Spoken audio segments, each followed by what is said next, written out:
Praful sir, जितनी साफगोई से असलम ने एक बात कही है, ठीक है, अनुशासन अपनी जगह पर है, लेकिन अनुशासन के इतर अगर हम देखें तो आखिर विरोध दर्ज कराने के नाम की भी कोई चीज होती है। तो हम उस लिहाज से देखें, असलम ने बहुत साफ सुथरा ये कहा है कि कमलनाथ भारतीय जनता पार्टी में जाते जाते रह गए, और ये तो हम सबने देखा है। तो भारतीय जनता पार्टी में जाते जाते रह जाने के बाद भी अगर कांग्रेस पार्टी उनको एज इट इज रखना चाहती है कि वो आज सामने आकर के इस तरीके का बयान दे देते हैं कि मुझसे कुछ पूछा नहीं जा रहा है, कांग्रेस में बैठक से पहले मुझसे नहीं पूछा जाता है, निर्णय लेने से पहले मुझसे नहीं पूछा जाता है, तो जब आप भाजपा में जा रहे थे तो फिर आपसे पूछने की जरूरत क्यों महसूस होती है? क्या इसको एक रणनीति के तहत देखा जाए कि कांग्रेस जो है वो कमलनाथ को साइड कर रही है बिना किसी एक्शन के ही? सर नमस्कार।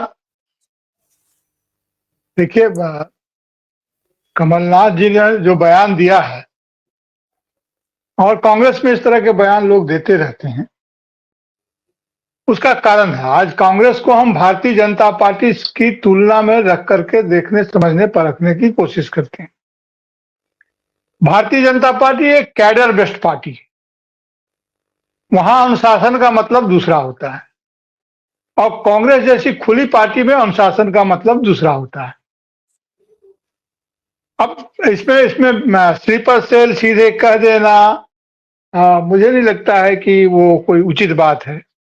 यह जरूर है कि राजनीतिक पार्टियों में, खास करके सत्ता की राजनीतिक पार्टियों में, तो एक दूसरे के भेदिया रहते ही रहते हैं और उनको मदद पहुंचाते रहते हैं। कभी कोई स्लीपर सेल इतना, जैसे कि स्लीपर सेल कहा जा रहा है या मैं भेदिया कहता हूं, वह कभी इतना प्रकट नहीं होता है कि आप उसे बाहर से तुरंत पहचान जाएं, उसके एक बयान से उसको चिन्हित कर लें।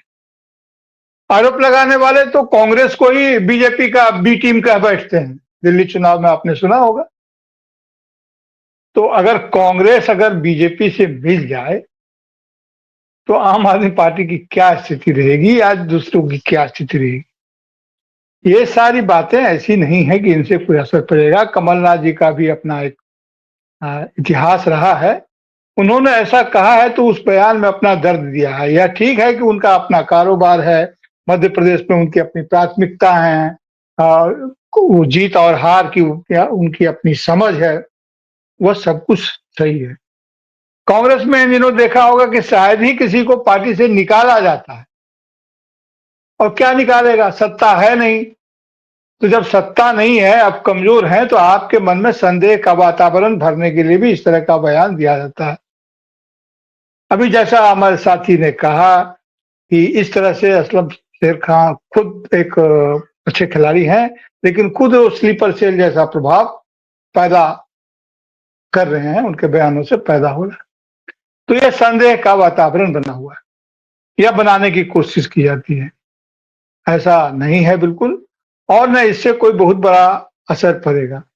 बिना स्लीपर सेल के वो बीजेपी में जाते जाते रह गए या जा करके आ गए, तो बहुत सारे लोग ऐसे हैं जो बीजेपी में जाते जाते रह गए और अभी प्रमुख पदों पर हैं। पूरे राजस्थान में इसी की लड़ाई हो गई कि वो जाते जाते जाते रह गए, और इसके लिए गहलोत साहब को बड़ा श्रेय भी दिया गया। तो उन्होंने इस जो प्रक्रिया थी उसको उन्होंने रोक दिया। कांग्रेस की समस्या दूसरी है। कांग्रेस की समस्या यह नहीं है कि उसके लोग भीतर से बयान देते हैं। कांग्रेस की समस्या यह है कि आप देखेंगे कांग्रेस का जो शीर्ष नेतृत्व है ऐसे बयानों को सुनता जरूर है, लेकिन उस पर कोई कार्रवाई नहीं करता है। वह अपने ढंग से चीजों को समझता परखता है और बूझता है। उनके यहाँ इस तरह के जो भी बयान होते हैं वो बाकायदा लोकतांत्रिक तरीके से उस पर विचार विमर्श होता है। रही बात कांग्रेस को क्षति पहुंचाने की या पहुंचने की, तो कांग्रेस को इसे राजनीतिक क्षति होती भी है और इसका राजनीतिक लाभ भी होता है। ऐसा नहीं कि उसका राजनीतिक लाभ नहीं होता है, इसलिए कि कांग्रेस के प्रति लोगों का आकर्षण रहता है। अगर बीजेपी में इतना ही सब कुछ सबको मिल जाता तो बहुत सारे लोग चले जाते। अब दिग्विजय सिंह पर आप ये आरोप लगाएं, आपके 2 बार के मुख्यमंत्री रहे हैं और उनकी राजनीतिक गतिविधियां रही है, भारत जोड़ो यात्रा में भी उनकी भूमिका रही है। हर आज जो राजनीति में है उसकी कुछ अपनी राजनीतिक प्राथमिकताएं होती है। जो मुख्य धारा की उनकी दल के भीतर की जो मुख्य राजनीति होती है उसके समानांतर उनकी अपनी एक व्यक्तिगत राजनीति भी होती है। इससे इनकार नहीं किया जा सकता। सकता है, और खास करके कांग्रेस जैसी खुली पार्टी में तो इसका होना बिल्कुल ही वाजिब है। कांग्रेस में तो विचारधाराओं का संगम रहा है, हर तरह के विचारधारा के लोग रहे हैं, और वो विचारधारा के लोग आते रहे, जाते रहे, छटते रहे। खुद इंदिरा गांधी ने अभी ओम सैनी सर इशारा कर रहे थे, खुद इंदिरा गांधी की राजनीति में कितने अभी देवराज उर्स की बात कर रहे थे, तो इंदिरा गांधी की राजनीति में कितने लोग आए और गए। ये बैंकिंग का राष्ट्रीयकरण, कोयला का राष्ट्रीयकरण, इन मुद्दों पर कितने लोग आए गए। पृथ्वी पक्ष को खत्म करने के लिए कितने लोग आए गए और खुले बयान लोगों ने दिए, ऐसा नहीं था कि ढके हुए बयान दिए। लेकिन यह नेतृत्व की ताकत थी कि वह रोक टोक से या टोका टाकी से वो घबराए नहीं, अपनी राजनीति की दिशा को सीधा तय करे कि उसको जाना कहाँ है।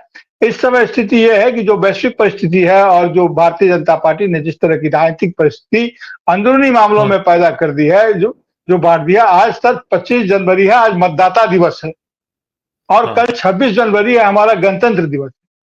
इस मतदाता दिवस के अवसर पर मतदाताओं को सोचना चाहिए कि देश का असली मालिक मतदाता ही है।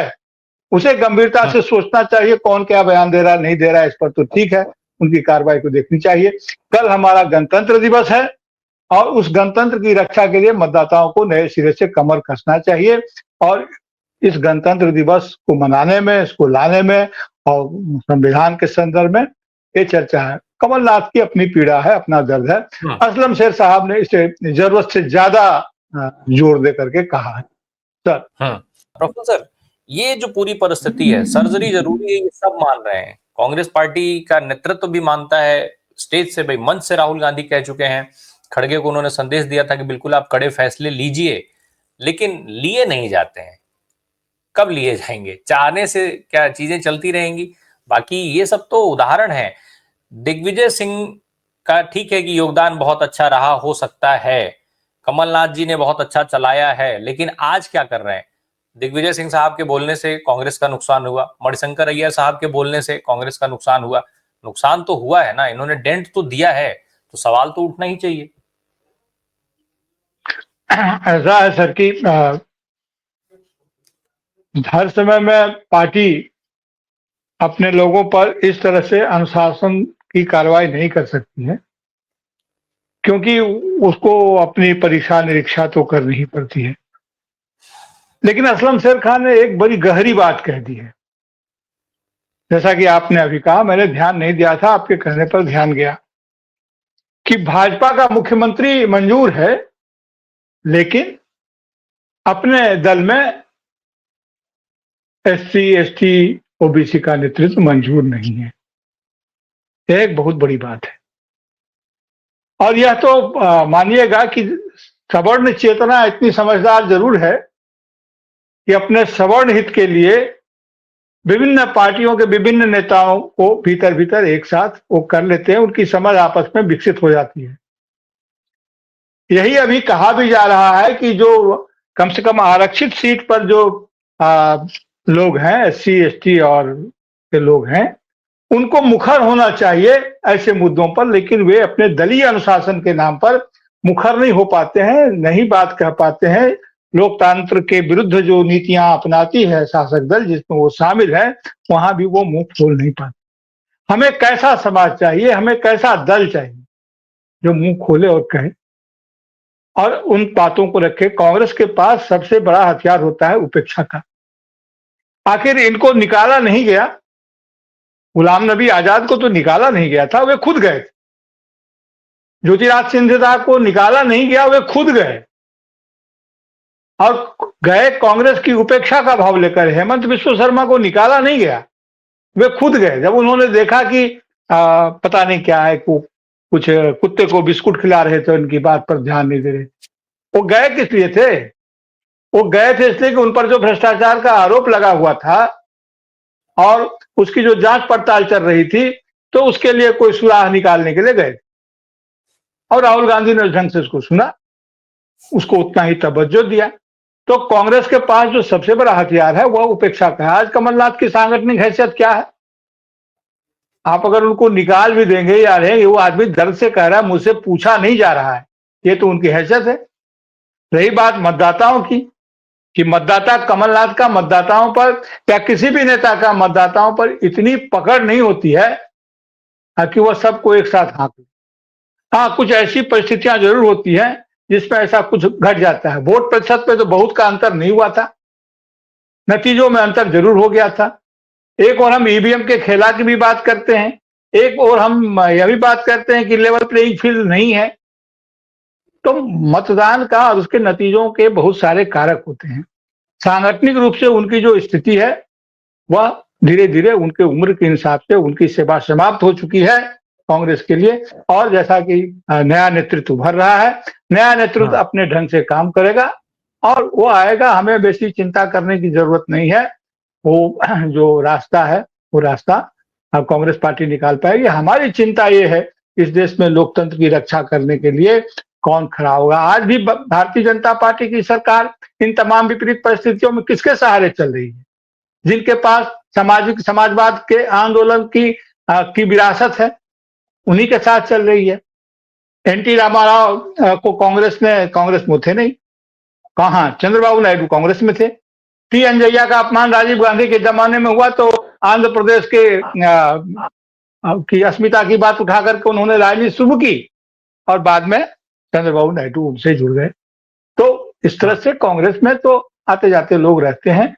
चिंता इस बात की करनी चाहिए हमें कि उसका जो सांगठनिक असर क्या पड़ता है, क्या कदम उठाते हैं। सर